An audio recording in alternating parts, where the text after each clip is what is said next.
नमस्कार. आज आपण महाराष्ट्राच्या एका खूप मोठ्या सोहळ्याबद्दल बोलणार आहोत. हो, आषाढी एकादशी.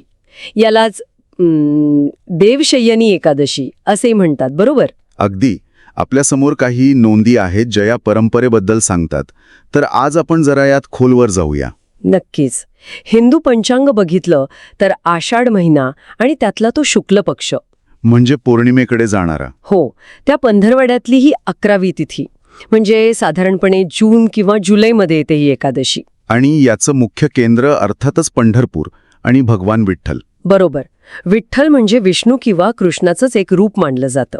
आणि याच एकादशीशी जोडलेली आहे ती आपली ओळख, म्हणजे महाराष्ट्राची ओळख, वारी परंपरा. शेकडो वर्षांची परंपरा आहे ही. अगदी. तर आज आपण हेच समजून घेऊया की या एकादशीचं धार्मिक आणि सांस्कृतिक महत्त्व काय आहे आणि ही वारी नेमकी कशी असते, तिचं वैशिष्ट्य काय. हो, तर धार्मिक बाजू बघितली तर याच दिवसापासून चातुर्मास सुरू होतो असं मानतात. अच्छा, चातुर्मास म्हणजे अशी श्रद्धा आहे की भगवान विष्णू या काळात क्षीरसागरात योगनिद्रेत जातात. म्हणजे एक प्रकारची काय म्हणतात त्याला, योगिक समाधीच. ओके. त्यामुळे मग पुढचे 4 महिने व्रत, वैकल्य, उपासना याला महत्त्व दिलं जातं.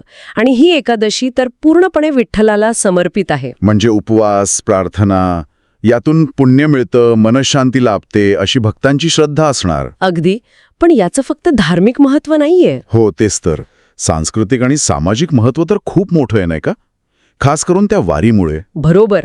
वारी म्हणजे तर जणू महाराष्ट्राचा सांस्कृतिक महाकुंभ मेळाच म्हणायला हवा. खरंय. वारी म्हणजे काय तर विठ्ठलाचे भक्त, वारकरी म्हणतात त्यांना, ते शेकडो किलोमीटर चालत येतात पंढरपूरला, पायी. हो. आणि ही काही अशी सहज चक्कर नाहीये. यात एक वेगळीच ऊर्जा आहे, एक संघटन आहे. किती अंतर चालतात साधारणपणे हे वारकरी?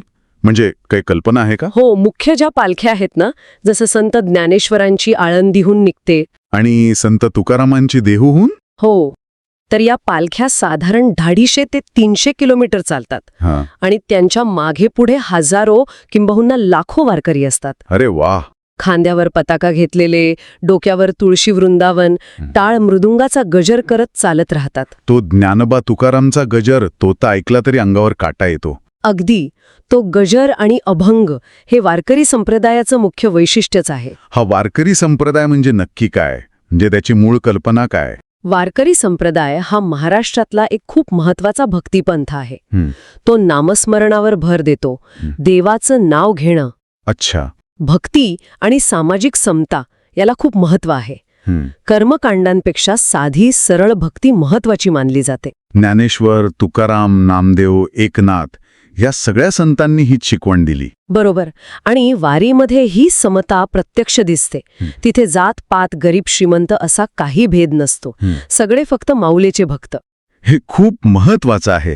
म्हणजे वारी ही केवळ एक धार्मिक यात्रा नाही, तर ती एक सामाजिक चळवळ पण आहे असं म्हणता येईल. नक्कीच. पण मग इतका मोठा प्रवास, एवढा मोठा जनसमुदाय, हे सगळं कसं काय जमतं?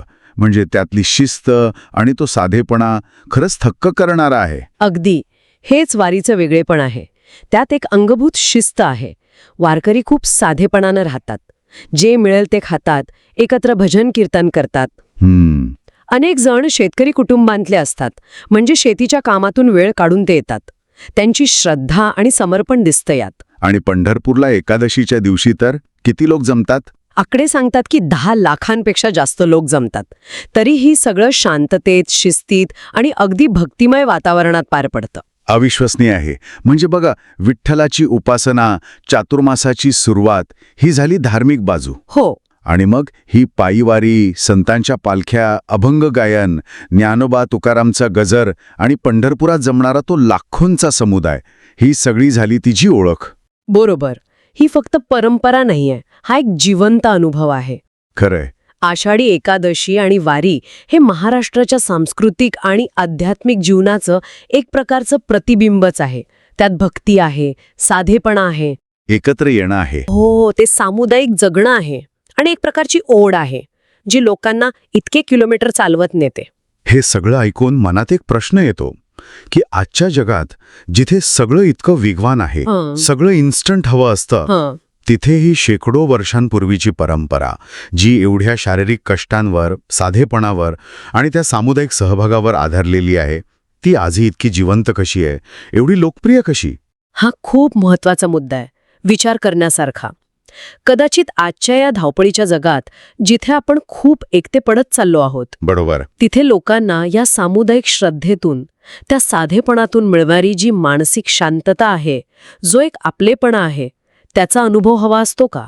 शक्य आहे. तंत्रज्ञानाच्या युगातही हजारो लोक एकत्र चालतात, गातात, एकमेकांना आधार देतात.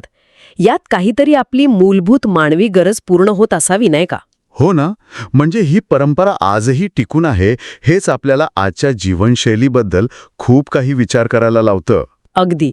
साधेपणात आणि त्या सामुदायिक श्रद्धेत जी ताकद आहे, जी शांतता आहे, ती आजच्या जगात किती महत्वाची असू शकते याचा विचार करायला हवा.